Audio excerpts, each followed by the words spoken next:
روزی روزگاری در فینیتو. بله خودتون دیدید دیگه، من چی بگم. وقتی کت خدا در جریان این تصادف قرار گرفتندی، روستایی بنده خدا را به عنوان متهم احضار کرد به دادگاه فینیتو. دادگاه فینیتو رسمی هستندی. متهم تویی؟ خجالت نمیکشندی که به اموال عمومی آسیب میزنندی؟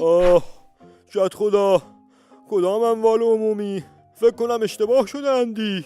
مگر تو همان نیستی که خودت را به الاغ قالقال کوبیدندی؟ من خودم را به الاغ کوبیدمی؟ این الاغ قالقال بود که خودش را به من کوبید. کت خدا ببین دست و پایم شکسته. من کاری ندارم که کی خودش رو به کی کوبیدندی. چرا زدی گوش الاغ یکی از خدمتگزاران فینیتو را کج کردندی؟ کت خدا اشتباه به عرضتان رسانیده اندی. من داشتم در روستا راه میرفتمی، قالقال و خرش با سرعت به من کوبیدندی. من هم به هوا پریدم و زانویم شکستندی. عجب پر روی هستی تو.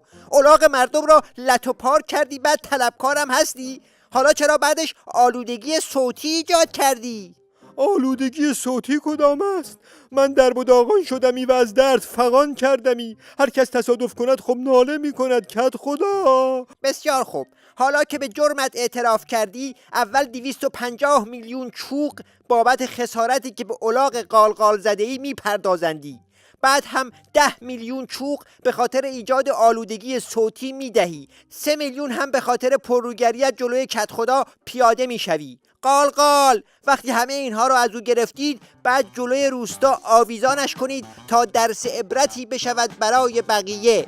از فردا دیگه اصلا نفس نکشید، چون ممکنه یه آسیبی به یه جای کت خدا بخوره و یه چنین بازی در بیاره. عدالت کت خدایی از پهنا تو حلقه.